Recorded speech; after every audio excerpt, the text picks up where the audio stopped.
프로야구 구단에게 시즌 중 선수단 변화는 언제나 쉽지 않은 결정입니다. 오랜 시간 함께했던 선수와 이별하는 순간은 구단뿐만 아니라 팬들에게도 무거운 감정을 남기기 때문입니다. 하지만 더 높은 목표를 향해 나아가기 위해서는 때로는 냉정한 선택과 변화가 필요합니다.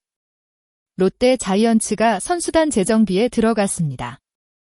롯데 구단은 투수 박시영, 내야수 최항, 그리고 육성 선수 정선우에게 방출 의사를 전달했다고 공식 발표했습니다. 구단은 세 선수와 면담을 진행한 뒤 향후 동행이 어렵다는 결정을 전달했다고 밝혔습니다. 이번 결정에서 많은 팬들의 관심을 받은 이름은 박시영과 최항입니다. 두 선수 모두 프로 무대에서 의미 있는 순간을 만들어냈고 각자의 자리에서 팀에 기여했던 경험이 있기 때문입니다. 하지만 프로의 세계는 항상 현재의 경쟁력이 중요하게 평가받는 곳입니다. 과거의 기록과 좋은 기억만으로 자리를 보장받기는 어렵습니다. 롯데 역시 미래 경쟁력을 높이기 위해 선수단 구성을 다시 점검하는 시간을 가진 것으로 보입니다.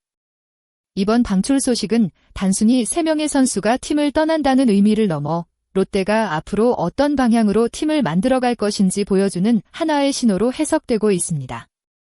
박시영은 롯데 팬들에게 익숙한 이름입니다. 그는 2008년 신인 드래프트에서 롯데의 지명을 받으며 프로 생활을 시작했습니다.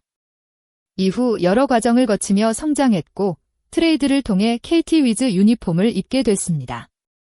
특히 2021 시즌은 박시영의 야구 인생에서 가장 빛나는 순간 중 하나였습니다. 당시 그는 KT에서 중요한 불펜 자원으로 활약하며 48경기에 등판했고 3승 3패 12홀드 평균 자책점 2.40이라는 인상적인 성적을 기록했습니다. 그 활약은 KT가 창단 첫 통합 우승이라는 역사적인 순간을 만드는 데 큰 힘이 됐습니다. 안정적인 제구력과 경기 운영 능력을 보여주며 팀에 필요한 역할을 수행했던 것입니다. 이후 박시영은 부상과 경기력 저하라는 어려움을 겪었습니다. 좋은 흐름을 계속 이어가지 못했고 결국 2024 시즌 종료 후 KT와의 인연도 마무리됐습니다. 그때 다시 손을 내민 팀이 바로 친정 롯데였습니다. 팬들 역시 박시영의 경험과 과거 활약을 기대하며 새로운 시작을 응원했습니다. 하지만 복귀 후 상황은 기대와 다르게 흘러갔습니다. 지난 시즌 박시영은 11경기에서 평균 자책점 11.05를 기록하며 어려움을 겪었고 올해는 1군 무대를 밟지 못했습니다. 퓨처스리그에서도 17경기 3홀드 평균 자책점 5.89를 기록하며 반등의 계기를 만들지 못했고 결국 다시 한번 팀을 떠나는 아픔을 경험하게 됐습니다. 박시영의 사례는 프로야구에서 꾸준함이 얼마나 중요한지를 보여줍니다. 한때 팀 우승에 기여했던 선수라도 현재의 경쟁력을 증명해야 다시 기회를 얻을 수 있는 것이 프로의 현실입니다. 최항 역시 많은 관심을 받았던 선수입니다. 그는 SSG 랜더스의 대표적인 스타 선수인 최정의 동생으로 알려지며 팬들에게 이름을 알렸습니다. 최항은 2012년 신인 드래프트에서 SK 와이번스의 지명을 받고 프로 생활을 시작했습니다. 이후 여러 경험을 쌓았고 2023년 2차 드래프트를 통해 롯데에 합류하며 새로운 도전을 시작했습니다. 롯데 이적 첫 시즌은 긍정적이었습니다. 그는 72경기에 출전해 34안타, 타율 0.250을 기록하며 팀에 필요한 역할을 해냈습니다. 특히 다양한 포지션을 소화할 수 있는 능력과 안정적인 경기 운영은 장점으로 평가받았습니다. 하지만 시간이 지나면서 팀 내 경쟁은 더욱 치열해졌습니다. 젊은 선수들이 성장하며 새로운 기회를 잡았고 자연스럽게 최항의 입지는 줄어들었습니다. 2025 시즌에는 1군 출전 기회가 8경기에 그쳤고 올해 퓨처스리그에서는 21경기 23안타 1홈런 타율 0.348이라는 좋은 모습을 보여주었습니다. 하지만 퓨처스리그에서의 활약을 1군 경쟁력으로 연결하는 데 어려움을 겪었습니다. 결국 롯데는 미래 전력 구성과 선수단 운영 방향을 고려해 최항과의 동행을 끝내기로 결정했습니다. 최항에게 이번 이별은 쉽지 않은 순간이겠지만 그의 야구 인생이 여기서 끝나는 것은 아닙니다. 새로운 팀에서 다시 기회를 얻고 자신의 가치를 증명할 가능성은 여전히 남아 있습니다. 정선우는 지난해 육성 선수로 롯데에 합류하며 프로 무대에 도전했습니다. 육성 선수라는 위치는 항상 치열한 경쟁 속에 놓여 있습니다. 정식 선수보다 적은 기회 속에서 자신의 능력을 보여줘야 하기 때문입니다. 정선우는 퓨처스리그에서 2시즌 동안 경험을 쌓았습니다. 하지만 21경기에서 1승 1패 4홀드 평균 자책점 6.3이라는 기록을 남기며 기대했던 만큼의 성장을 보여주지는 못했습니다. 결국 롯데는 세대 교체와 선수단 효율화를 위해 정선우와도 이별을 선택했습니다.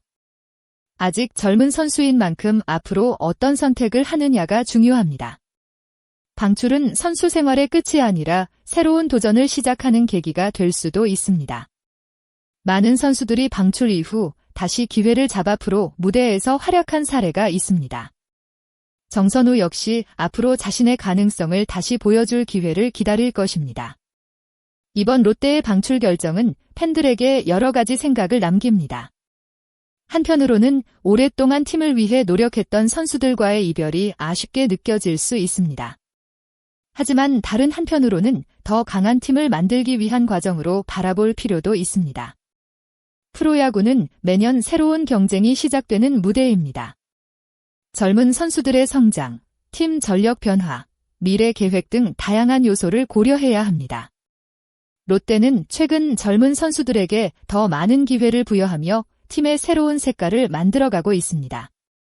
이번 결정 역시 미래 경쟁력을 높이기 위한 선택 중 하나로 볼 수 있습니다. 물론 방출된 선수들의 노력을 잊어서는 안 됩니다. 박시영은 우승 경험을 가진 베테랑 투수였고 최항은 새로운 팀에서 자신의 역할을 찾기 위해 노력했습니다. 정선우 역시 육성 선수라는 어려운 환경 속에서 꿈을 향해 도전했습니다. 팬들이 기억해야 할 것은 결과만이 아니라 선수들이 보여준 과정과 노력입니다. 롯데 자이언츠가 이번 변화를 통해 어떤 모습을 보여줄지, 그리고 떠난 선수들이 앞으로 어떤 새로운 기회를 잡게 될지 많은 야구 팬들의 관심이 이어지고 있습니다. 이번 롯데 자이언츠의 선수단 정리에 대해 여러분은 어떻게 생각하시나요? 박시영, 최항, 정선우 선수의 방출 결정은 팀의 미래를 위한 필요한 선택이었다고 생각하시나요? 아니면 조금 더 기회를 줬어야 한다고 보시나요? 여러분의 생각을 댓글로 자유롭게 남겨주세요. 끝까지 영상을 시청해주신 모든 분들께 진심으로 감사드립니다.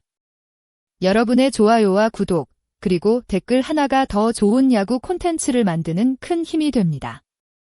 앞으로도 롯데 자이언츠와 KBO 리그의 다양한 이야기로 찾아뵙겠습니다. 시청해주셔서 감사합니다.